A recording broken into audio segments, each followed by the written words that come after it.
பேர் அக்ரெசிவா இருக்காங்க, கான்ஃபிடென்ட்டா இருக்காங்க. ஜேசனுடைய அந்த கையை தூக்கிட்டு இப்படி பேசுறாரு பார்த்தீங்களா, அந்த கான்ஃபிடன்ஸ் இருக்குல்ல, அந்த ஒரு தலைவனுக்கான ஒரு கான்ஃபிடன்ஸ் இருக்கு. நிறைய டைம் கிடையாது. அவர் ஃபீல்ட்ல இறங்கி ஒர்க் பண்ணா அப்போ அவருக்கு தெரியும் எவ்வளவு தொலைவு டிமாண்ட்ஸ் இருக்கு, அவர் பேர்ல எக்ஸ்பெக்டேஷன் இருக்கு தெரியும். மக்களோட மக்களா போய் நின்று ஒரு கான்ஸ்டியூன்சி போய் நம்ம ஒரு ஐடென்டிஃபிகேஷன் வந்தா தான் முடியுமே தவிர ஜஸ்ட் ஒரு பிராண்ட் ஐகானிக்ல மட்டும் நம்மள ஓட்டு வந்துடாரு.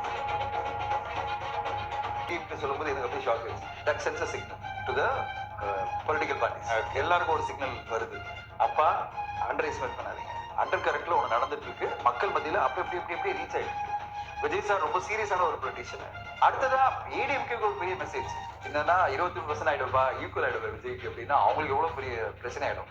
அடுத்தது மீதி இருக்கிற பிஜேபியிலும் சரி, என்டிகேயும் சரி, எல்லாருக்கும் மெசேஜ் வருது. உங்களுக்கான இது இவ்வளவுதான். இப்போ டாப் 3னா இவங்க 3 பேர் ஆயிட்டாங்க.